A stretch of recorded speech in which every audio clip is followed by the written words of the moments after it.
Hello students, current electricity के lecture number 2 में हम लोग आज पढ़ने वाले हैं जिन टॉपिक्स को। ठीक है, मीन्स आज जो हमारा लेसन प्लान होगा वो कुछ इस तरीके से होगा। सबसे पहले हम लोग आज पढ़ेंगे ड्रिफ्ट वेलोसिटी, ठीक है, जिसे हम लोग डी से शो किया करते हैं। इसके बाद हम लोग पढ़ेंगे बच्चों मीन फ्री पाथ, जिसको हम लोग लैम्डा से शो किया करते हैं। और उसके बाद हम लोग पढ़ेंगे एवरेज रिलैक्सेशन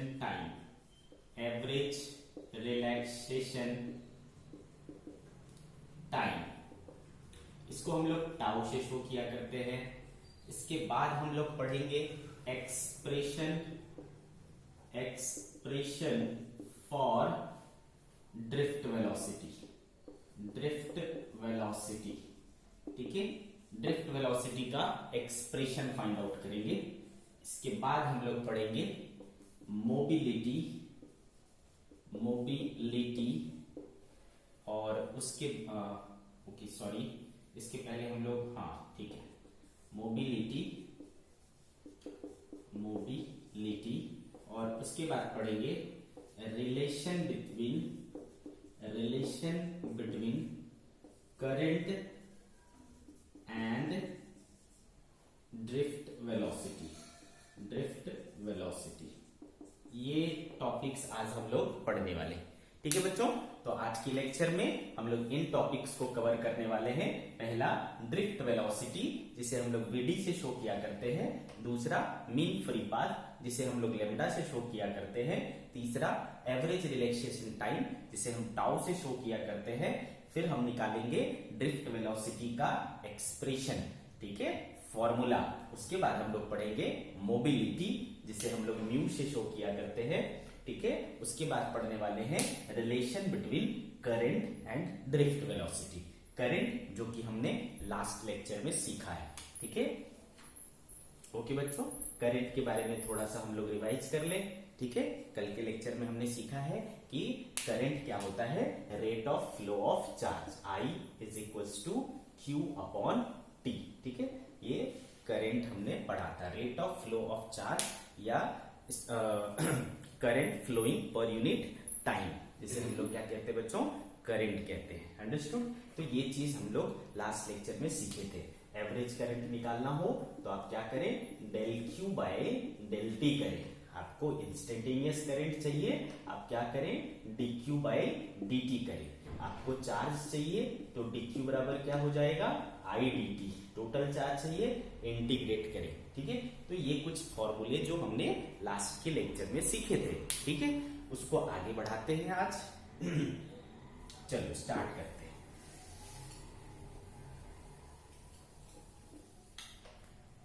बच्चों, कल हमने, है ना, आपको कुछ और छोटी छोटी चीजें डिस्कस करी थी। एक हमने बोला था इलेक्ट्रॉन डेंसिटी के बारे में, है ना, और उसके बाद बिहेवियर ऑफ कंडक्टर के बारे में। वो इलेक्ट्रिक फील्ड में होगा तो कैसे होगा, और इलेक्ट्रिक फील्ड एब्सेंट होगा, मींस एब्सेंट होगा तो कैसे बिहेव करेगा, ठीक है। कंडक्टर के बारे में हमने थोड़ी बहुत कल चर्चा की थी। तो अगेन मैं उस चीज को उठाता हूं, ठीक है। अगर मैंने मान लो एक कंडक्टर ले लिया बच्चों, ठीक है, कंडक्टर, याद करो हमने सीखा था कि कंडक्टर वो मटेरियल होता है जिसमें बहुत बड़ी संख्या में फ्री इलेक्ट्रॉन्स होते हैं। आप याद कर सकते हो कि फ्री इलेक्ट्रॉन क्या था, फ्री इलेक्ट्रॉन था लूजली बाउंडेड इलेक्ट्रॉन्स, जो कि फ्री होते हैं रैंडम मोशन करने को। उनको हम लोग क्या कहते हैं, फ्री इलेक्ट्रॉन कहते हैं, चार्ज कैरियर कहते हैं। क्यों? क्योंकि इलेक्ट्रॉन जब एक जगह से दूसरे जगह तक मूव करेगा तो वो अपने साथ चार्ज, है ना, हर एक इलेक्ट्रॉन पर चार्ज होता है कितना, स्मॉल ई माइनस स्मॉल ई, है ना, इतना चार्ज होता है। तो जब एक इलेक्ट्रॉन दूसरी जगह पर जाएगा एक जगह से, तो अपने साथ वो चार्ज को भी कैरी करते हुए लेके जाएगा, इसलिए हम इसे चार्ज कैरियर भी कहते हैं। ओके, अब तो इलेक्ट्रॉन जो फ्री इलेक्ट्रॉन है वो चार्ज को कैरी करने का काम करता है, चार्ज का कैरियर होने का काम करता है।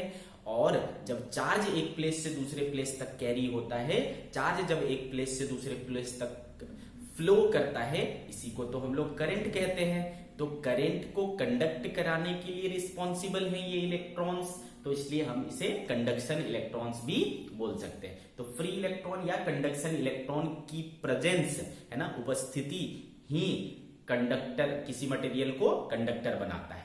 ठीक है, कंडक्टर वो मटेरियल जिसमें बहुत अच्छी संख्या में, बहुत बड़ी संख्या में फ्री इलेक्ट्रॉन्स या कंडक्शन इलेक्ट्रॉन्स होते हैं। ठीक है, ये बात हमें समझ में आ गई। तो अगर ये कंडक्टर है बच्चों, तो कंडक्टर का शेप जनरली कैसा होता है, सिलिंड्रिकल होता है। तो उसमें क्या होते हैं, फ्री इलेक्ट्रॉन्स होते हैं। और वो फ्री इलेक्ट्रॉन्स क्या होते हैं बच्चों, सरफेस पर है ना फ्रीली मूव करते हैं, यानी वो इतनी, उनके पास इतनी फ्रीडम होती है। अगर ये मेटल, अगर ये वायर होता, अगर ये कंडक्टर होता जिसका शेप ऐसा होता, तो ये जो सरफेस है, ये जो सरफेस है उसके ऊपर ये फ्री इलेक्ट्रॉन्स क्या करते हैं, इधर उधर मूव करते हैं। बट ये सरफेस को छोड़ करके बाहर नहीं आ सकता। क्यों नहीं आ सकता, मैंने कल आपको समझाया था। ठीक है, ये फ्री है बट ये सरफेस पर ही चल सकते, इसको छोड़ करके बाहर नहीं आ सकते, मटेरियल को छोड़ के बाहर नहीं आ सकते। ठीक है, ये फैक्ट बात है। ठीक है, तो इसमें जो फ्री इलेक्ट्रॉन्स हैं वो करेंगे क्या। अभी मैंने कोई भी इलेक्ट्रिक फील्ड नहीं लगाया है, अभी मैं केस 1 की बात कर रहा हूं। ठीक है, case 1, in absence of electric field. ठीक है बच्चों, इन absence ऑफ इलेक्ट्रिक फील्ड, यानी E इक्वल टू क्या है, अभी 0 है। अंडरस्टूड, E इक्वल टू क्या है, अभी 0 है। तो ये जो इलेक्ट्रॉन इसके अंदर है वो क्या करेंगे, देखो बेटा, नॉर्मल प्रेशर और टेम्परेचर, जो रूम टेम्परेचर है, नॉर्मल प्रेशर और रूम टेम्परेचर पर, ठीक है, इन इलेक्ट्रॉन्स के पास क्या कुछ एनर्जी होती है। यस, कुछ एनर्जी होती है। वो कौन सी एनर्जी है, वो है थर्मल एनर्जी। क्या है, कल भी मैंने बात किया था, उसके पास क्या होती है, थर्मल एनर्जी होती है। उस थर्मल एनर्जी की वजह से ये इलेक्ट्रॉन्स क्या हो सकते हैं, चल सकते हैं। अंडरस्टूड। ठीक है, कल हमने आपको बताया था कि इन इलेक्ट्रॉन्स के पास जो थर्मल एनर्जी होती है ना, उसकी वजह से इन इलेक्ट्रॉन्स में अच्छी खासी स्पीड होती है, और वो ऑर्डर होता है उसका 10⁵ मीटर पर सेकेंड का। ठीक है, आप इसको थर्मल स्पीड बोल सकते हैं, थर्मल स्पीड ऑफ इलेक्ट्रॉन्स। ठीक है बच्चों, thermal speed of electrons 10⁵ metre per second के स्पीड का के रेंज का स्पीड इनके पास, इलेक्ट्रॉन्स के पास होते हैं। जब इलेक्ट्रिक फील्ड नहीं है तब भी, जब इलेक्ट्रिक फील्ड नहीं है तब भी ये इलेक्ट्रॉन है ना इतने फ्री हैं कि वो इतनी स्पीड के साथ इस सरफेस पर इधर उधर भाग सकते हैं, रैंडम मोशन कर सकते हैं। समझ में आ रही बात, रैंडम मोशन कर सकते हैं। इस बात को आप ध्यान से समझिए। रैंडम का मतलब क्या होता है, जिसका डायरेक्शन फिक्स नहीं हो, कभी इधर जाता है, कभी उधर जाता है, कभी उधर जाता है, उसका कोई भी डायरेक्शन आप प्रेडिक्ट नहीं कर सकते, है ना। फॉर एग्जाम्पल, एक अगर मक्खी है ना, तो आप उसके डायरेक्शन को प्रेडिक्ट नहीं कर सकते कि वो उड़ेगा तो किधर को जाएगा, है ना। या फिर एक फुटबॉल के मैदान में जो फुटबॉल के प्लेयर्स होते हैं, है ना, वो देखो कैसे भागते हैं, कुछ समझ नहीं आता कौन किधर जा रहा है, किधर जा रहा है। ठीक है, तो उसमें कुछ डायरेक्शन फिक्स्ड नहीं है ना, कोई किधर भी जाता है, रैंडम मोशन करता है। तो ये जो इलेक्ट्रॉन्स हैं वो इतनी स्पीड के साथ चल रहे होते हैं जब इलेक्ट्रिक फील्ड नहीं लगा होता है तब भी। मैं ऐसा क्यों बोल रहा हूं, मैं ऐसा इसलिए बोल रहा हूं क्योंकि आपके दिमाग में आएगा कि जब फील्ड ही नहीं है तो इन इलेक्ट्रॉन पर कोई फोर्स ही नहीं लग रहा, तो आखिर चला कौन रहा है इनको, तो चला कौन रहा है, थर्मल एनर्जी, है ना। टेम्परेचर जो है, रूम का जो टेम्परेचर है उसकी वजह से जो एनर्जी है वो इसको चला रहा है और अच्छी खासी स्पीड दे रहा है। आ रही बात समझ में, ठीक है। तो ये इलेक्ट्रॉन इधर उधर भागते हैं। आगे बात समझ में क्लियर है। अब अभी है ना, रिसेंटली हमने बताया है, आपके दिमाग में ऐसा आ रहा होगा कि हमें सर ने सिखाया है कि इलेक्ट्रॉन जब चलेगा तो उसके साथ साथ चार्ज भी चलेगा, और जब चार्ज चलेगा तो करंट फ्लो होना चाहिए। क्लियर बात है। तो भाई इतने स्पीड से इलेक्ट्रॉन्स मूव कर रहे हैं यानी चार्ज मूव कर रहा है, चार्ज मूव कर रहा है यानी चार्ज फ्लो कर रहा है। चार्ज के फ्लो के रेट को हम लोग क्या कहते हैं, करंट कहते हैं ना, ठीक है। तो यानी इसमें करंट फ्लो करना चाहिए, एक बात। लेकिन बच्चों इलेक्ट्रिक फील्ड तो है ही नहीं। अच्छा, इलेक्ट्रिक फील्ड कैसे जनरेट करेंगे? इलेक्ट्रिक फील्ड जनरेट तब होता है जब हम इसके अक्रॉस क्या जोड़ दें, बैटरी जोड़ दें, है ना। अगर मैं इसके अक्रॉस बैटरी जोड़ता तो इसके अक्रॉस मान लो पोटेंशियल डिफरेंस आ जाता V, है ना, और इसकी लंबाई मान लो होती क्या, L। तो आपने पढ़ा हुआ है, याद करो, कैपेसिटर चैप्टर में हमने सीखा है कि इलेक्ट्रिक फील्ड जो होता है ना वो पोटेंशियल डिफरेंस अपॉन लेंथ होता है, ठीक है। पोटेंशियल डिफरेंस अपॉन लेंथ क्या होता है, इलेक्ट्रिक फील्ड होता है। तो यहां से हमें समझ में आ रहा है कि इलेक्ट्रिक फील्ड होने के लिए क्या जरूरी था, यहां पर एक बैटरी का लगा होना जरूरी था, ठीक है। यहां पर इलेक्ट्रिक फील्ड होने के लिए एक बैटरी का लगा होना जरूरी था। लेकिन हमने तो बैटरी अभी लगाया नहीं, क्योंकि इलेक्ट्रिक फील्ड हमको जीरो रखना है, अभी इलेक्ट्रिक फील्ड अप्लाई नहीं करना, इसलिए हमने कोई वोल्टेज नहीं लगाया, यानी कोई बैटरी नहीं लगाया। अब आप सोच सकते हो कि एक वायर के थ्रू करंट कैसे फ्लो कर सकता है जब हमने कोई बैटरी जोड़ी नहीं, हमने कोई सप्लाई दिया नहीं। तो जब कोई सप्लाई नहीं देंगे तो करंट नहीं फ्लो करना चाहिए। लेकिन यहां बोल रहा है कि सर इतने नहीं हमने बैटरी कनेक्ट किया है, फील्ड जीरो है, तब भी क्या हो रहा है, थर्मल एनर्जी की वजह से वो इलेक्ट्रॉन मूव कर रहे हैं। और जब इलेक्ट्रॉन मूव कर रहे हैं तो चार्ज फ्लो होना चाहिए, चार्ज फ्लो हो रहा है, और चार्ज फ्लो हो रहा है तो करंट फ्लो होना चाहिए। करंट कहां है, करंट कहां बहेगा, ठीक है। बह सकता है क्या, सिंपल ऐसे मैंने एक कंडक्टर रखा है, एक वायर का एक टुकड़ा ले लिया, तो इसमें करंट बहने लगेगा क्या? इसको छूऊंगा तो मुझे क्या झटका लगेगा क्या? नहीं लगेगा ना, नेचुरल बात है। इसमें करंट नहीं बह रहा है क्योंकि हमने इसको बैटरी से जोड़ा ही नहीं। तो फिर ये जो कंट्राडिक्शन है इसका क्या मतलब है, तो आप ध्यान से देखिए बच्चों।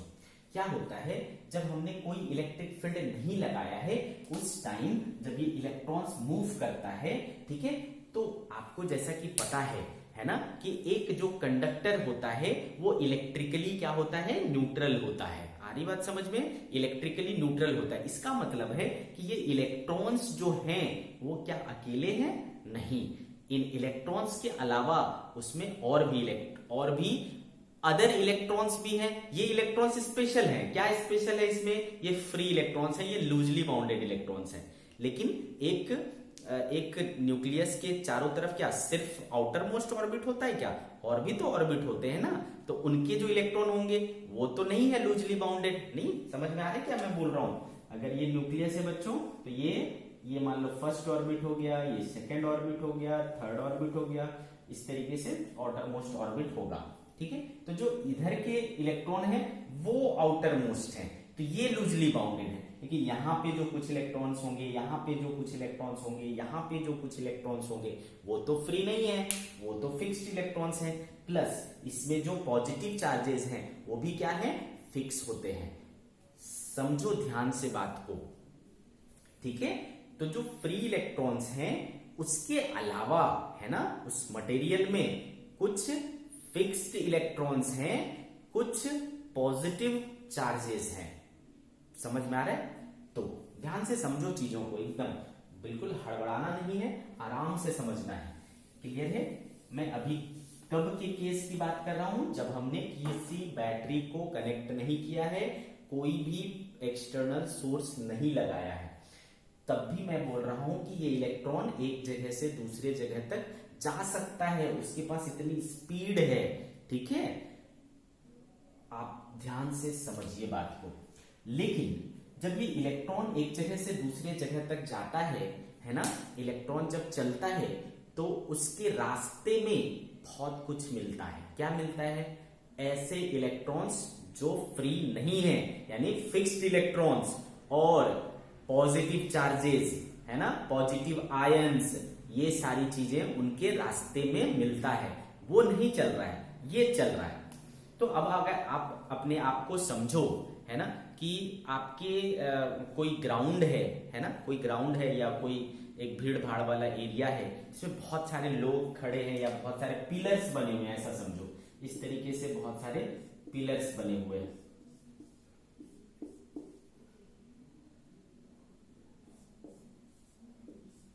ठीक है, समझो इस तरीके से पिलर्स बने हुए हैं। ठीक है, अब कोई चीज को मैं मान लो ऐसा भगाया, ठीक है, तो ये क्या हुआ भाई, मान लो इससे जाके टकरा गया, है ना, बात समझ में आ रही। ये मूव करने वाली चीजें, ये सब क्या है, फिक्स चीजें हैं। तो मान लो यहां से आप यहां से किसी चीज को फेंका तो वो क्या हुआ, और चलेगी कैसे भाई, स्ट्रेट लाइन में, इस बीच में कैसे चलेगी, स्ट्रेट लाइन में। तो ये इधर चला गया, यहां से टकराया, यहां से टकरा के मान लो ये इधर को चला गया, यहां से टकरा के फिर ये इधर को चला गया, फिर ये यहां से टकरा के इधर को चला गया, फिर ये यहां से टकरा के ऐसे चला गया, मान लो इस तरीके से। आ रही क्या बात समझ में, अच्छे से समझ में आ रहा है, ठीक है भाई। तो जब ये फ्री मैं कब की बात कर रहा हूं बच्चों, मैं बार बार इस चीज को रिपीट कर रहा हूं, अभी मैंने कोई इलेक्ट्रिक फील्ड नहीं लगाया है तब की बात कर रहा हूं। तो जब इलेक्ट्रॉन रैंडमली, है ना, थर्मल स्पीड के कारण चलती है तो वो सामने मिलने वाले, है ना, fixed electrons, positive charges, ions वगैरह से क्या हो सकते हैं, टकरा सकते हैं, कोलाइड कर सकते हैं, कोलिजन होता है। तो बच्चों इसके रास्ते में बहुत सारे ऐसे fixed electrons, ions, positive charges वगैरह मिलते हैं। तो वो उन सब से क्या होता चलता जाता है, टकराता चला जाता है, टकराता चला जाता है, टकराता चला जाता है। ठीक है, इसी तरीके से और भी बहुत सारे होंगे। ठीक है, और भी बहुत बहुत सारे होंगे। यहां से मान लो टकरा के यहां चला आया, फिर मान लो इधर भी है, यहां से टकरा के मान लो यहां चला आया, मान लो इधर भी है, यहां से टकरा के इधर चला आया, यहां से टकरा के मान लो इधर को चला गया, यहां से टकरा के मान लो इधर को आ गया, फिर यहां से टकरा के मान लो इधर को आ गया, इस तरीके से। तो आप क्या देखोगे बच्चों, मैं तब की बात कर रहा हूं जब इलेक्ट्रिक फील्ड नहीं है, इलेक्ट्रिक फील्ड एक्सटर्नली क्या है, जीरो है। ठीक है, तो आप ये क्या देख रहे हो बच्चों, ये चीज जो यहां से चली, यहां गई, यहां गई, यहां गई, यहां गई, यहां गई, यहां गई, यहां गई, इस तरीके से चलते हुए आड़ा टेढ़ा, और फाइनली जो है एक टाइम इंटरवल के बाद वो वही आ गया जहां से चला था। बहुत इंटरेस्टिंग है ना, बहुत इंटरेस्टिंग है। जब फील्ड जीरो रहेगा तब की बात, इलेक्ट्रॉन चलेगी, इधर उधर मूव करेगी, टकराएगी, रुकेगी, चलेगी, भागेगी, आएगी, ऐसा करते हुए वो वापस वहीं पे आ जाएगा जहां से वो चला था। इसका क्या मतलब हुआ बच्चों, इसका मतलब हुआ कि in the absence of electric field net displacement, है ना, इसका नेट डिस्प्लेसमेंट क्या हुआ बच्चों, जीरो, है ना, जहां से चला था वहीं को आ गया, इनिशियल पोजीशन फाइनल पोजीशन बराबर हो गया। तो इसमें नेट डिस्प्लेसमेंट हुआ नहीं, नेट डिस्प्लेसमेंट हुआ नहीं, बात समझ में आ रही है। तो इसकी जो वेलोसिटी हुई है ना, मतलब एक जगह से दूसरे जगह तक गया, ये तो हुआ ही नहीं। आ रही बात समझ में, इसका तो डिस्प्लेसमेंट हुआ ही नहीं, इसका डिस्प्लेसमेंट हुआ नहीं, इसका मतलब हम क्या बोल सकते हैं भाई, इसका मतलब हम कह सकते हैं कि चार्ज मूव ही नहीं हुआ, नेट रूप से तो नहीं मूव हुआ। बात समझ में आ रही, नेट रूप से तो मूव नहीं हुआ, क्लियर है। तो in the absence of electric field, है ना, in the absence of electric field net displacement of all the free electrons inside a conductor, ध्यान से समझिए मैं क्या कह रहा हूं। ठीक है, तो एक जो कंडक्टर है उसके अंदर जितने भी फ्री इलेक्ट्रॉन्स हैं उनका नेट डिस्प्लेसमेंट जो है वो क्या आ जाता है, जीरो आ जाता है, नेट डिस्प्लेसमेंट जीरो आ जाता है। तो यानी चार्ज मूव नहीं हुआ नेट रूप से, तो rate of flow of charge क्या आया, जीरो आया, दैट मीन्स करंट जीरो आया। उस कंडीशन में करंट फ्लो नहीं करेगा, जो कि एक फैक्ट है कि सिर्फ एक कंडक्टर रखा हुआ है, इससे कोई बैटरी नहीं जुड़ा, कोई सोर्स नहीं जुड़ा, तो ये चल नहीं सकता, इसमें से करंट फ्लो नहीं होना चाहिए, नहीं होगा। क्यों नहीं होगा, this is the reason, this is the reason why current will not flow if I have not connected any battery और एनी पावर सप्लाई। क्लियर है बात, ठीक। तो ये चीज समझ में आ गया कि in the absence of electric field, है ना, net displacement of electrons, all the free electrons in a conductor is zero. That's why no current is flowing in the conductor. इस कंडीशन में कोई भी करंट फ्लो नहीं होगा। Clear है बात।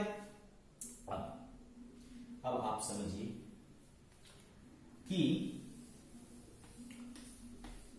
हमने यहां पर फील्ड अप्लाई किया, केस 2 की बात कर रहा हूं मैं, केस 2। ठीक है बच्चों, ध्यान से समझिए। Case 2, when external electric field is applied. ठीक है बच्चों, when external electric field is applied. Understood? तो भाई अब हमने क्या किया, यहां पर हमने इलेक्ट्रिक फील्ड अप्लाई कर दिया। अब कैसे अप्लाई करोगे भाई electric field? Electric field apply करने के लिए आपको क्या करना पड़ेगा, पोटेंशियल डिफरेंस पैदा करना पड़ेगा। और पोटेंशियल डिफरेंस कैसे पैदा करोगे? बैटरी कनेक्ट करके। तो हमने क्या करा, एक बैटरी कनेक्ट कर दिया। सारी बात समझ में? हमने एक बैटरी कनेक्ट कर दिया। मान लो पोटेंशियल डिफरेंस इसके बीच में क्या है, V है, तो इसके अक्रॉस सपोज इलेक्ट्रिक फील्ड आ गया E। अब जो है E जीरो नहीं है, E is not zero. Clear है? अब इसके अंदर जो इलेक्ट्रॉन्स हैं, इसके अंदर जो इलेक्ट्रॉन्स हैं, ठीक है, अब जो इनके अंदर इलेक्ट्रॉन्स हैं, क्या उसके ऊपर कोई फोर्स लगेगा? अच्छा, इस इलेक्ट्रिक फील्ड का डायरेक्शन किधर होगा? तो हमेशा बच्चों पॉजिटिव से नेगेटिव की तरफ। ये देखो पॉजिटिव है तो ये टर्मिनल क्या है, पॉजिटिव टर्मिनल है, और ये नेगेटिव यानी ये टर्मिनल क्या है, नेगेटिव टर्मिनल। तो इलेक्ट्रिक फील्ड का डायरेक्शन किधर होता है, पॉजिटिव से नेगेटिव। तो this is the direction of electric field. ठीक है, this is the direction of electric field which we have applied. Okay, तो इलेक्ट्रिक फील्ड का डायरेक्शन इस तरफ है।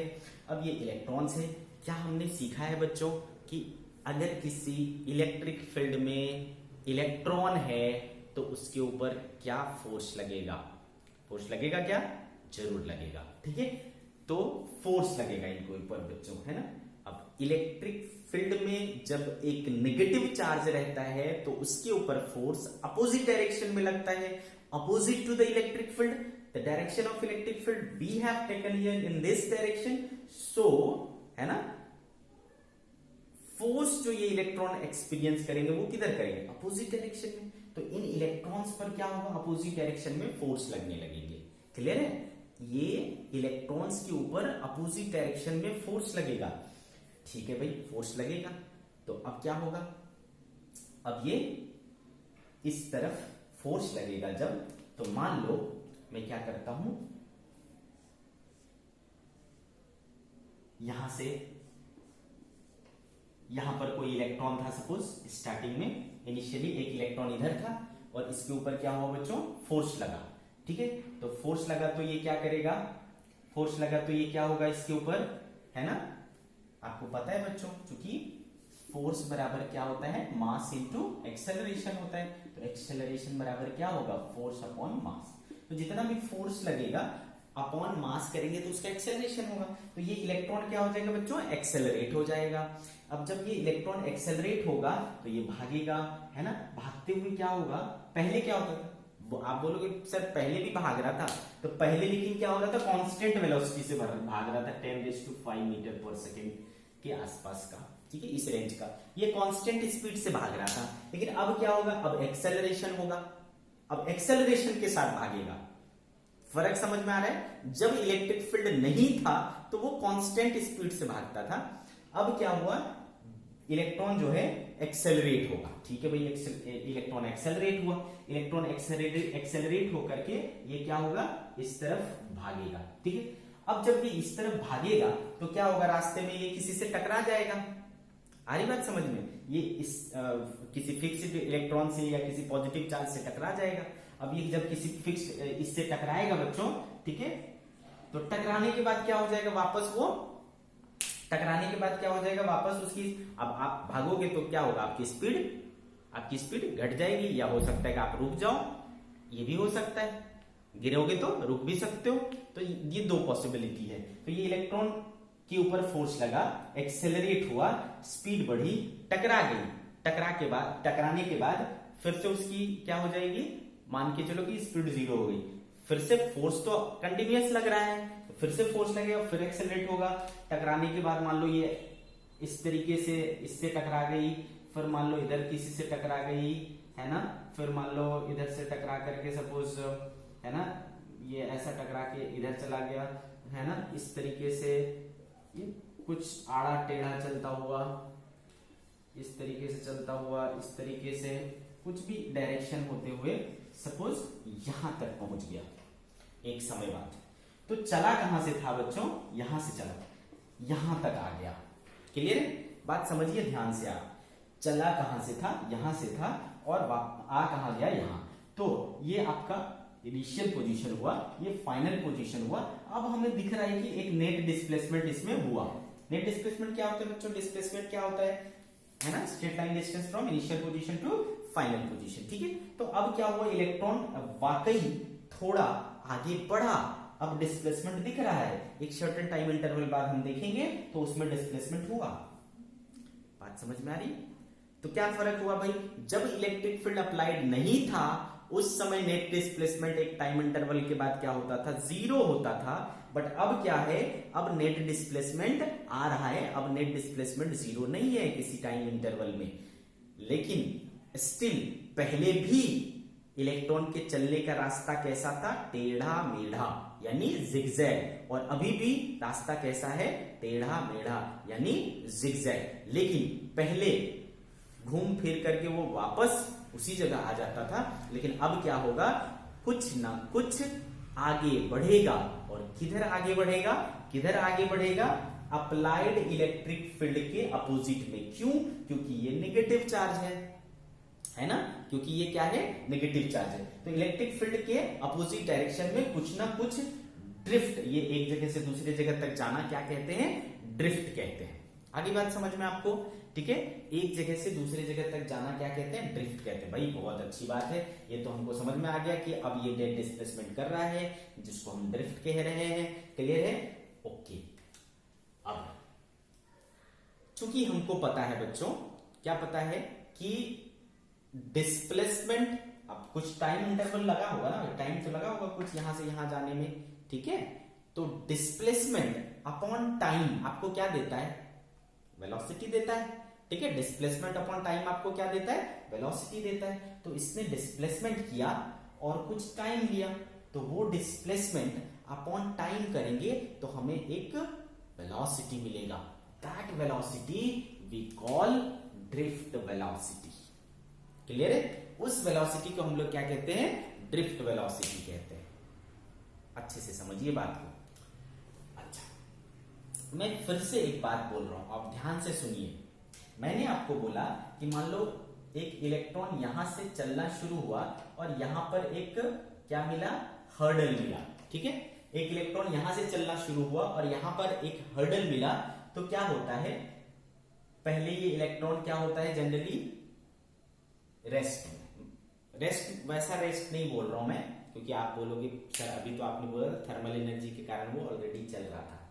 ठीक है, चलो जो भी चल रहा था मान लेते हैं। ठीक है, तो इसमें अब जैसे ही आप इलेक्ट्रिक फील्ड अप्लाई करोगे, जैसे ही इस इलेक्ट्रिक फील्ड को ऑन करूंगा, जैसे ही स्विच को ऑन करूंगा, ये इलेक्ट्रिक फील्ड एक्टिवेट हो जाएगा। इलेक्ट्रिक फील्ड एक्टिवेट हो जाएगा तो एक फोर्स एक्टिवेट हो जाएगा।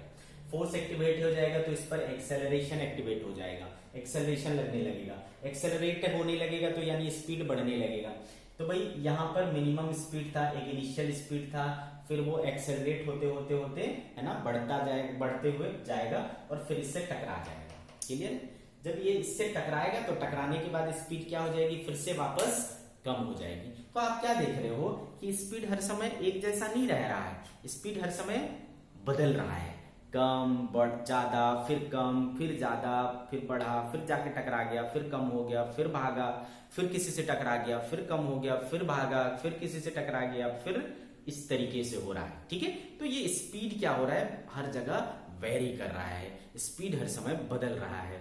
तो आप इस हर समय बदलते हुए स्पीड को तो बता नहीं सकते, हर बदलते समय की स्पीड को आप क्या बोलते हैं, मॉनिटर नहीं कर सकते। तो आप क्या कर सकते हो, हमको ये बीच बीच के झंझट से मतलब नहीं है। हम क्या कर लेते हैं बच्चों, हम सीधा सीधा क्या करते हैं, इनके जो नेट डिस्प्लेसमेंट हुआ उसको देख लेते हैं, और जो टोटल टाइम लगा हम उसको देख लेते हैं। यानी हम किसको देखते हैं? एवरेज। इस तरीके से जब आप करते हो del X upon del T, है ना, total displacement upon total time, याद करो क्या मिलता है आपको? एवरेज मिलता है ना। जब हम total displacement upon total time करते हैं तो हमें मिलता है एवरेज। अंडरस्टूड? तो यहां पर हमें क्या मिलता है? एक एवरेज वेलोसिटी मिलता है। ठीक है, एवरेज वेलोसिटी। क्लियर है? तो ड्रिफ्ट वेलोसिटी का यहां से हम लोग डेफिनेशन को निकाल सकते हैं। क्या बोल सकते हैं कि under the influence of external electric field, ठीक है, ध्यान से समझिए, under the influence of external electric field, electrons, कौन से electrons? Free electrons of the conductor, है ना, गेट्स ड्रिफ्टेड, ठीक है, गेट्स ड्रिफ्टेड, ठीक है, एंड द एवरेज वेलोसिटी, ठीक है, द एवरेज ड्रिफ्टिंग, ठीक है, इन अ फिक्स्ड टाइम इंटरवल या इन अ टाइम इंटरवल, हम उसको क्या कह सकते हैं? ड्रिफ्ट वेलोसिटी कह सकते हैं। ठीक है बच्चों, तो चलो हमने इसकी जितनी भी बारीकियां हो सकती थी, है ना, उन सारी चीजों को डिस्कस किया।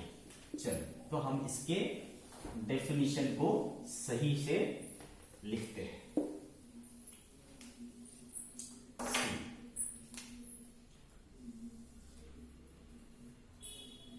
डेफिनेशन मैं किस चीज का लिख रहा हूं बच्चों? ड्रिफ्ट वेलोसिटी का। Drift velocity,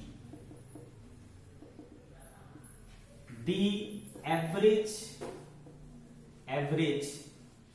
velocity with which, ठीक है बच्चों, the average velocity with which electrons, free electrons, free electrons gets drifted in a conductor under the influence of external electric field is called drift velocity। ठीक है बच्चों, तो ये हो गई आपकी डेफिनेशन।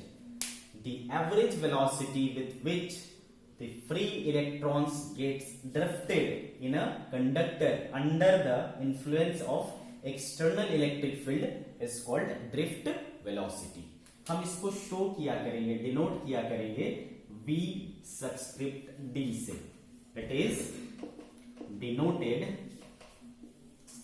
by VD। ठीक है बच्चों, V सबस्क्रिप्ट D से हम इसको शो किया करेंगे। ठीक है तो बच्चों वेलोसिटी ही, यूनिट वगैरह क्या होगा? यूनिट एंड डायमेंशन, सारी चीजें वेलोसिटी वाली ही होगी, है ना। SI unit metre per second, dimensional formula LT - 1। ठीक है, ओके, सारी चीजें वही रहेगी। तो आपको अच्छे से समझ में आया होगा कि ड्रिफ्ट वेलोसिटी क्या कहलाता है, क्या होता है। ठीक है, तो ये हमारा आज का पहला टॉपिक फिनिश हुआ। चलो आगे बढ़ते मीन फ्री पाथ की ओर। ठीक है बच्चों, मीन फ्री पाथ को समझते हैं।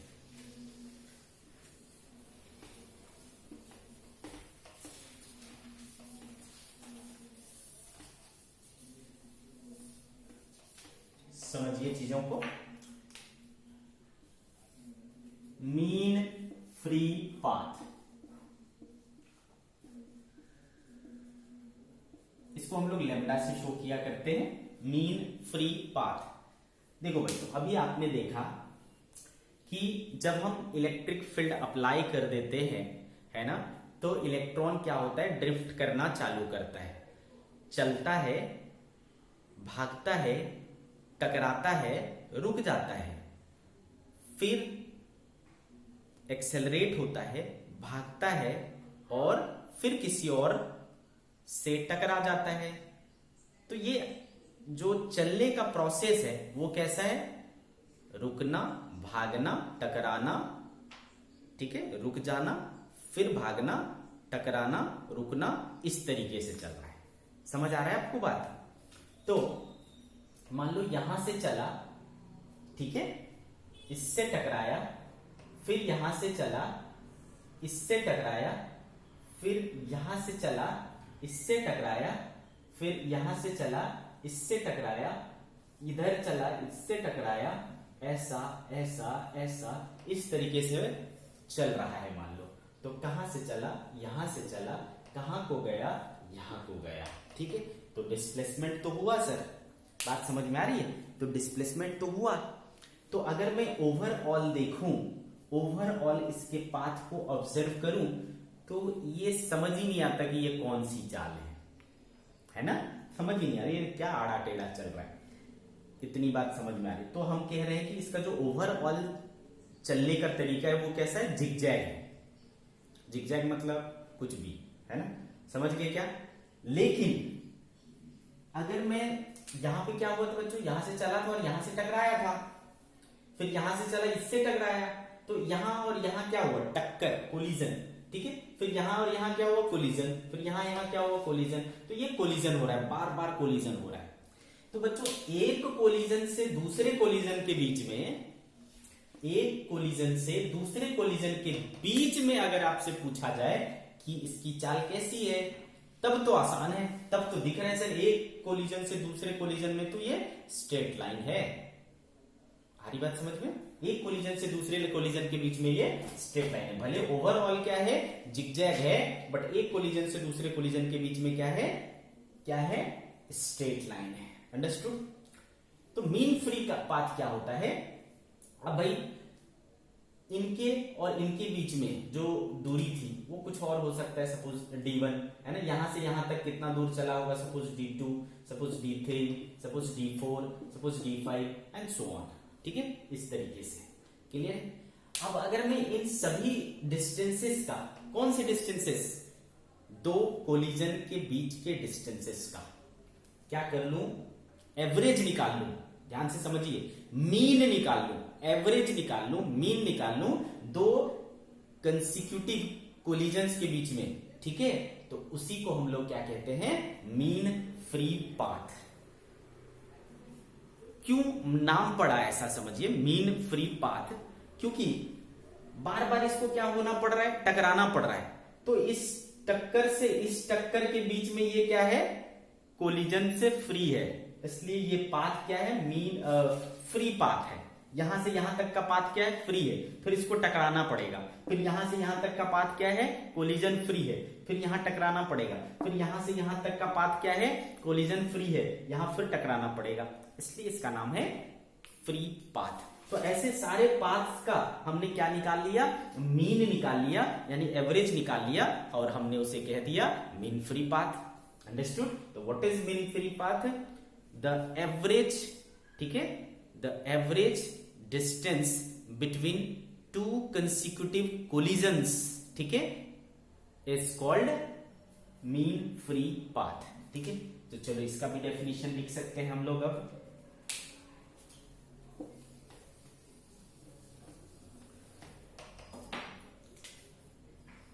The average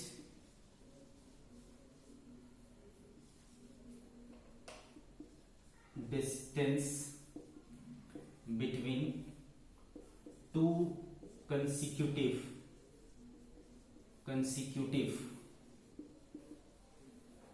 the average distance between two consecutive collisions is known as mean free path.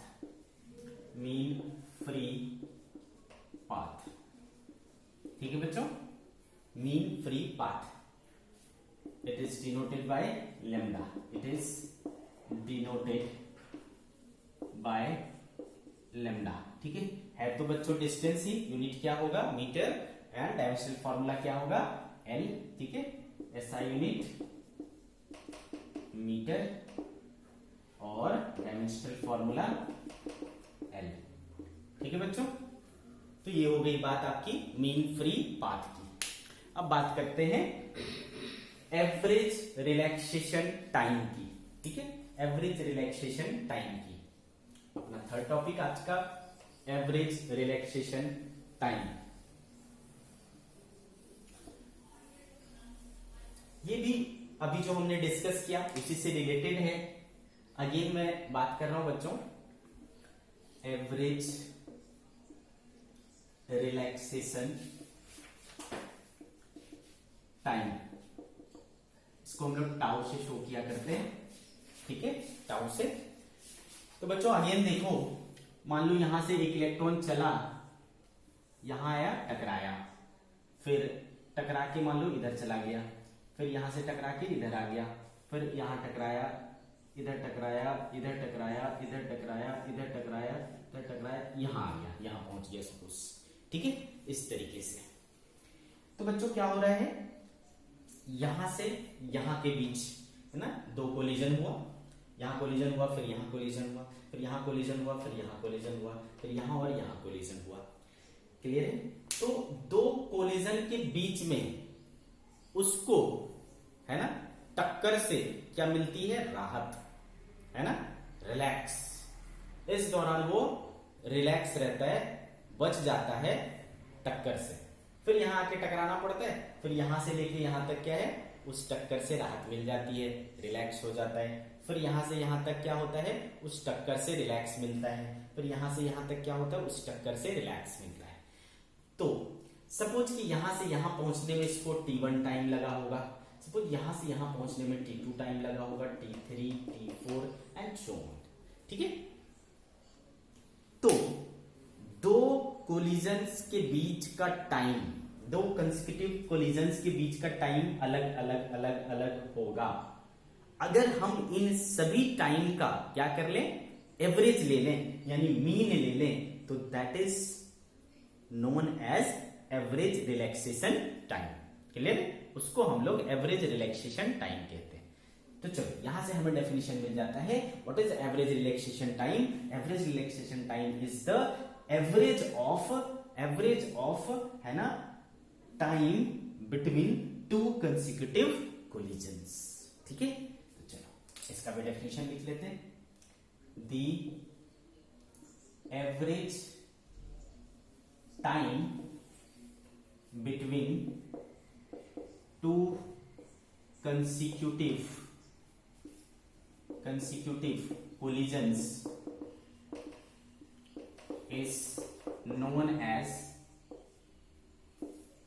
average relaxation time। ठीक है बच्चों, इसको हम लोग क्या से शो करते हैं, it is denoted by tau. ठीक है बच्चों, अगेन टाइम ही है, तो टाइम है तो बच्चों वही यूनिट होगा, वही डायमेंशन होगा, यानी सेकेंड उसका यूनिट होगा और डायमेंशन टी होगा, कैपिटल टी। ठीक है, तो कोई नई बात नहीं है। एवरेज रिलैक्सेशन टाइम हमने सीख लिया। तो अगर हमें एवरेज रिलैक्सेशन टाइम निकालना होगा बच्चों, एवरेज रिलैक्सेशन टाइम निकालना होगा, तो हम क्या करेंगे, tau equals to T1 plus T2 plus plus plus Tn बाय n, है ना। एवरेज कैसे निकालोगे, सभी टाइम्स को ऐड करके टोटल नंबर ऑफ कोलिजन से क्या कर लेंगे, डिवाइड कर लेंगे, हमें आ जाएगा। क्लियर है बात आपको? तो this is average relaxation time. Clear है बच्चों, अच्छे से समझ में आया आपको? चलो आगे बढ़ते। तो ये हमारे आज के 1, 2 एंड 3 टॉपिक्स कंप्लीट हो गए। अब हमें सीखना है ड्रिफ्ट वेलोसिटी का फॉर्मूला, यानी एक्सप्रेशन। चलो देखते हैं।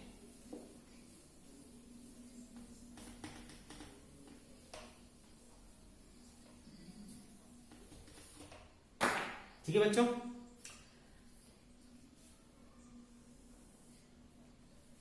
एक्सप्रेशन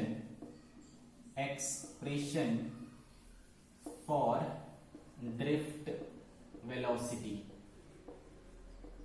ठीक है, V D expression for drift velocity. चलो इसको समझते हैं। मान लो बच्चों कि जब हमने इलेक्ट्रिक फील्ड नहीं अप्लाई किया था, ठीक है, एट t इक्वल टू 0, है ना, एट t इक्वल टू 0 मान लो E इक्वल टू क्या था, 0 था। बात समझ में आ रही? At t equal to 0 E equal to क्या था, 0 था। अब अभी बताओ, इसमें एक इलेक्ट्रॉन है, अगर एक कंडक्टर ले लूं मैं, इसमें एक इलेक्ट्रॉन है कि कई सारे इलेक्ट्रॉन हैं? सोचो, इसमें एक इलेक्ट्रॉन है कि कई सारे इलेक्ट्रॉन हैं? ऑब्वियसली मैंने बोला कि एक कंडक्टर के अंदर, है ना, बहुत बड़ी संख्या में 10⁻28 इलेक्ट्रॉन्स पर मीटर क्यूब के ऑर्डर का रहता है, ठीक है। तो बहुत बड़ी संख्या इलेक्ट्रॉन्स की रहती है, इसमें बहुत सारे इलेक्ट्रॉन्स हैं फ्री वाले, यानी फ्री इलेक्ट्रॉन्स। अंडरस्टूड? अब ये फ्री इलेक्ट्रॉन्स जो है बच्चों, ठीक है, वो मान लो इस t इक्वल्स टू 0 पर कोई जरूरी नहीं है कि सारे इलेक्ट्रॉन्स का स्पीड क्या हो, सेम हो। उस टाइम सभी का स्पीड सेम हो ऐसा नहीं होगा, सबका अपना अपना स्पीड होगा, ठीक है। तो किसी का मान लो एक इलेक्ट्रॉन है, उसका मान लो U1 मान लिया, दूसरे वाले का U2, तीसरे वाले का U3, चौथे वाले का U4, इस तरीके से हमने मान लिया, ठीक है। तो उन सबका मैं अगर एवरेज वेलोसिटी निकालूं, U एवरेज, तो क्या होगा बच्चों, U1 plus U2 plus U3 plus UN upon n, ये एवरेज वेलोसिटी होगा इसका, ठीक है। आई बात समझ में? और अभी के डिस्कशन से हमें ये समझ में आया है कि जब इलेक्ट्रिक फील्ड 0 होता है तो एवरेज वेलोसिटी उसका क्या रहता है, 0 रहता है। सीखा है ना हमने, एवरेज डिस्प्लेसमेंट क्या हो गया था, मतलब ओवरऑल डिस्प्लेसमेंट क्या हो गया था, 0 हो गया था। तो ओवरऑल वेलोसिटी भी क्या होगा, 0 होगा, ठीक है। तो in the absence of electric field, है ना, वो उसका एवरेज वेलोसिटी जो है, इनिशियल एवरेज वेलोसिटी क्या रहेगा, 0 रहेगा, इक्वल टू 0, ठीक है बच्चों, इक्वल टू क्या रहेगा, 0 रहेगा। आगे बात इतनी समझ में आपको? ठीक। अब बच्चों जब हम इलेक्ट्रिक फील्ड अप्लाई कर देंगे, ठीक है, जब इलेक्ट्रिक फील्ड अप्लाई करेंगे, when electric field is applied, ठीक है, when electric field is applied. अब क्या होगा बच्चों, अब जो है ये इलेक्ट्रॉन्स के ऊपर फोर्स लगेंगे, है ना, इलेक्ट्रॉन के ऊपर फोर्स लगेंगे, तो F बराबर, है ना, क्योंकि F बराबर क्या होता है, Q इंटू E होता है, याद है आपको, अच्छे से समझ में आ रहा है, ठीक है। तो F बराबर, अच्छा, एक इलेक्ट्रॉन पर कितना चार्ज होता है, charge minus E into E, ठीक है, तो ये हो गया। अच्छा, फोर्स क्या होता है बच्चों, मास इंटू एक्सेलरेशन, ठीक है, minus E into E, therefore acceleration क्या होगा, माइनस E बाय m। अब मुझे ये बताओ, सारे इलेक्ट्रॉन्स के लिए सेम एक्सेलरेशन होगा कि अलग अलग होगा? तो देखो, स्मॉल e सारे इलेक्ट्रॉन के लिए सेम होगा, सब इलेक्ट्रॉन पर सेम ही चार्ज होते हैं। Capital E external electric field, है ना, ये भी तो सब पर कॉमन लग रहा है, तो एक्सटर्नल इलेक्ट्रिक फील्ड भी सेम रहेगा, हर एक इलेक्ट्रॉन का मास भी सेम होगा। दैट मीन्स कि हर एक इलेक्ट्रॉन का एक्सेलरेशन क्या रह रहा है, सेम रह रहा है। समझ में आए? हर एक इसका जो एक्सेलरेशन है वो क्या है, सेम हो रहा है। आगे बात समझ में क्लियर है? अब देखो,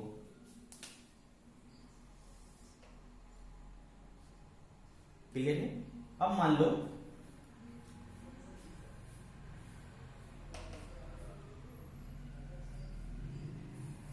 कि किसी टाइम t के बाद, ठीक है, किसी टाइम t के बाद, है ना, एट टाइम t, जो पहला पार्टिकल था, चूंकि आपने पढ़ा हुआ है v इक्वल्स टू क्या होता है, u प्लस ए टी होता है। तो जो पहला पार्टिकल है उसका क्या हो जाएगा बच्चों, u1 प्लस ए टी, है ना, u प्लस क्या हो जाएगा बच्चों, ए टी। आई बात समझ में, क्लियर है, अच्छे से समझ में आ रहा है आपको, ठीक है। अब इसी तरीके से आप हर एक पार्टिकल के लिए लिख सकते हैं।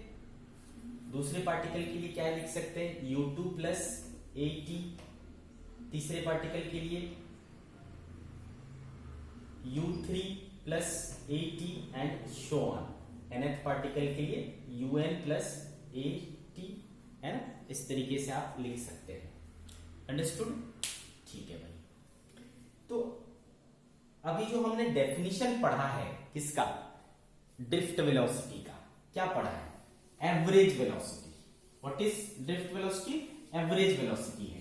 तो एवरेज वेलोसिटी है तो आपको इसका एवरेज निकालना पड़ेगा, ठीक है। तो चलो हम इसका एवरेज निकाल लेते हैं।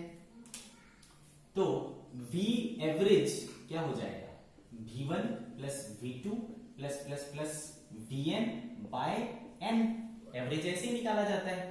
तो देखो v1 क्या हो गया भाई, u1 प्लस ए टी, ठीक है बच्चों, u1 प्लस ए टी।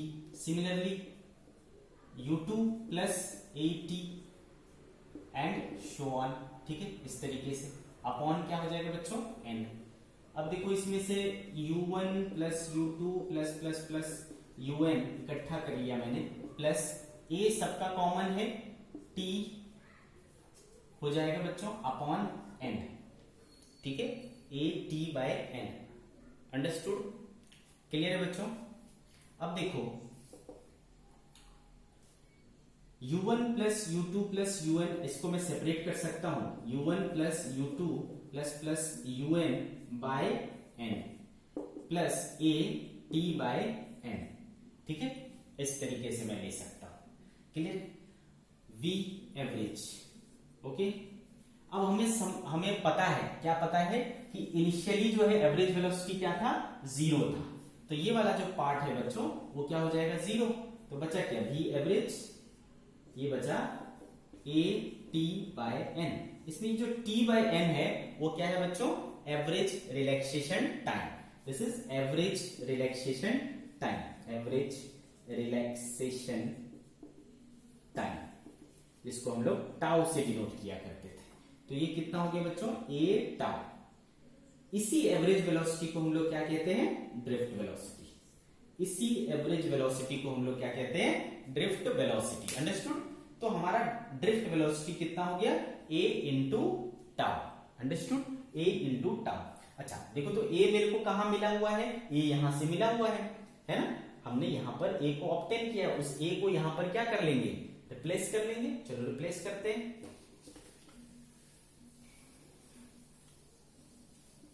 ठीक, तो हमें मिल गया बच्चों, therefore V D equals to A tau में से a को क्या लिख सकते हैं, minus E by M into tau. ठीक है, E by M into tau. तो therefore drift velocity is minus E by M into tau. अब बताओ कि ये जो ड्रिफ्ट वेलोसिटी आया वो स्केलर दिख रहा है कि वेक्टर दिख रहा है? ऑब्वियसली वेक्टर दिख रहा है। देखो इलेक्ट्रिक फील्ड एक वेक्टर क्वांटिटी, तो this is also a vector quantity. Drift velocity इसलिए हमने बोला है। क्लियर? तो हमारा जो एक्सप्रेशन आया बच्चों ड्रिफ्ट वेलोसिटी का, है ना, ड्रिफ्ट वेलोसिटी का जो एक्सप्रेशन आया वो आया minus E into E vector by M into tau. ठीक है, ऐसा हमारा एक्सप्रेशन आया। ओके, क्लियर है? अब बच्चों यहां पर जो माइनस आया इसका क्या मतलब है? यहां पर माइनस आया इसका मतलब है कि जो ड्रिफ्ट वेलोसिटी है ना, उसका डायरेक्शन क्या है, इलेक्ट्रिक फील्ड के नेगेटिव साइड में, यानी इलेक्ट्रिक फील्ड के अपोजिट डायरेक्शन में। इलेक्ट्रिक फील्ड अगर इस डायरेक्शन में है तो ड्रिफ्ट वेलोसिटी यानी वो ड्रिफ्ट किस तरफ होगा, अपोजिट डायरेक्शन में। ऑब्वियसली, है ना, इलेक्ट्रॉन किधर जाएगा भाई, अप्लाइड इलेक्ट्रिक फील्ड के अपोजिट में। तो यहां पर जो माइनस साइन है वो क्या सिग्निफाई कर रहा है, वो इस बात को सिग्निफाई कर रहा है कि वो उसका डायरेक्शन, ड्रिफ्ट वेलोसिटी का जो डायरेक्शन है वो इलेक्ट्रिक फील्ड के अपोजिट में है, यानी इलेक्ट्रॉन किस तरफ जाएगा, अप्लाइड इलेक्ट्रिक फील्ड के अपोजिट में जाएगा। Understood? This is drift velocity, है ना, और ये है उसका expression. Understood? Minus E by M tau. अगर मैं इसके ओनली मैग्नीट्यूड की बात करूं, है ना, सिर्फ मैग्नीट्यूड की, तो वीडी बराबर क्या हो गया बच्चों, E by M into tau. ठीक है, मैग्नीट्यूड, इसका मैग्नीट्यूड क्या हो गया बच्चों, E by M into tau. This is magnitude. Clear? तो ये हमारा आज का जो फोर्थ टॉपिक था, एक्सप्रेशन ऑफ ड्रिफ्ट वेलोसिटी, वो भी कंप्लीट हो गया। क्लियर है? चलो आगे बढ़ते बच्चों फिफ्थ टॉपिक की तरफ।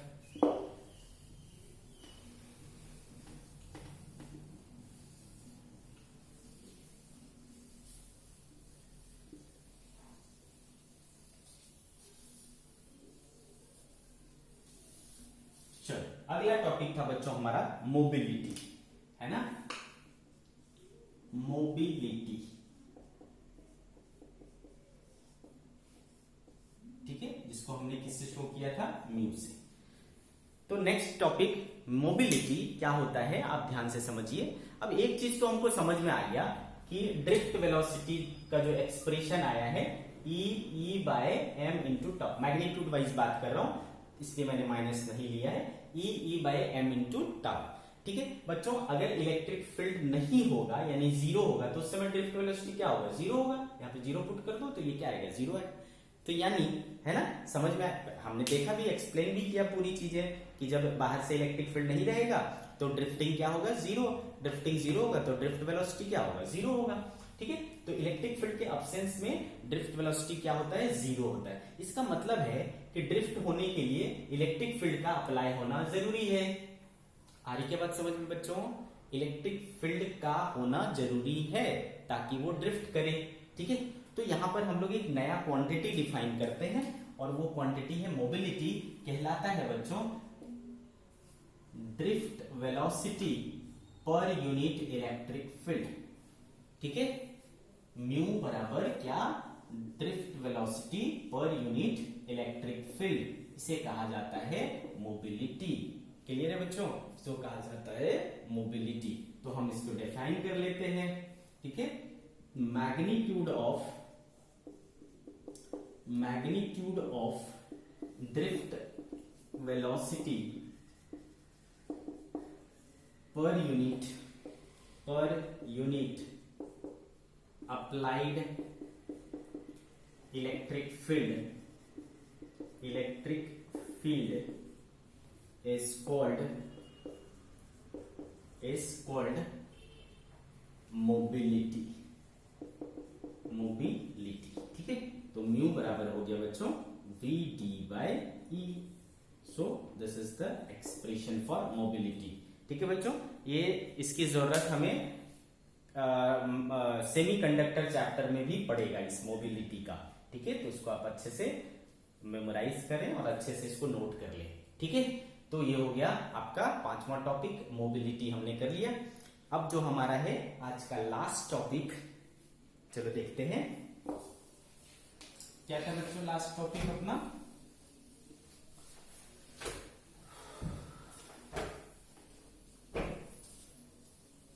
Relation between current and drift velocity. ठीक है, relation between current and drift velocity. ठीक है, आई और वीडी के बीच में रिलेशन हमको एस्टेब्लिश करना है। तो चलो मान लो बच्चों कि हमने एक कंडक्टर लिया, दिस इज अ कंडक्टर, और इसका नंबर डेंसिटी, ठीक है, नंबर डेंसिटी याद है, मैंने आपको सिखाया है कि नंबर डेंसिटी क्या होता है, number of free electrons per unit volume. ठीक है, नंबर डेंसिटी क्या है, सपोज स्मॉल एन। ठीक है, हमेशा नंबर डेंसिटी को काहे से शो किया करोगे, स्मॉल एन से। और इसका क्रॉस सेक्शनल एरिया सपोज क्या है, A. What is A, cross sectional area. Cross sectional area. समझ गए? और आपको पता ही है कि इसमें जो इलेक्ट्रॉन मूव करेगा, है ना, इसमें जो इलेक्ट्रॉन मूव करेगा वो किस स्पीड से करेगा? ड्रिफ्ट वेलोसिटी से, है ना बच्चों, ड्रिफ्ट वेलोसिटी से करेगा। अगर मैं टाइम इंटरवल 1 सेकेंड का ले लूं, है ना बच्चों, अगर मैं टाइम इंटरवल 1 सेकेंड का ले लूं, इन 1 सेकेंड, ठीक है बच्चों, ये लंबाई कितना चल लेगा, ये इलेक्ट्रॉन कितना चल लेगा बताओ? स्पीड है vd, टाइम है 1 सेकेंड, तो डिस्टेंस क्या होता है बच्चों? डिस्टेंस यानी लेंथ क्या होता है? Speed into time, speed is vd, time is 1, that is vd। तो ये लंबाई कितना हो गया? vd हो गया। तो इन 1 सेकेंड, ठीक है, 1 सेकेंड ये इलेक्ट्रॉन कितना वॉल्यूम कवर कर लेगा? इतना वॉल्यूम। तो ये वॉल्यूम निकाला जा सकता है कि नहीं?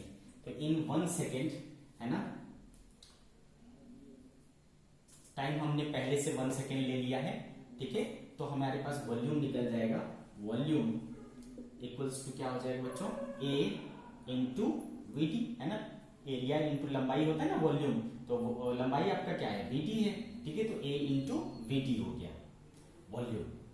अच्छा, चूंकि आपने नंबर डेंसिटी पढ़ा था, क्या होता है number density? Number of electrons, है ना, number of electrons per unit volume पढ़ा था। तो देयरफॉर नंबर ऑफ इलेक्ट्रॉन्स क्या हो जाएगा? n इंटू वॉल्यूम, ठीक है, तो n इंटू वॉल्यूम देखो कितना आया हुआ है?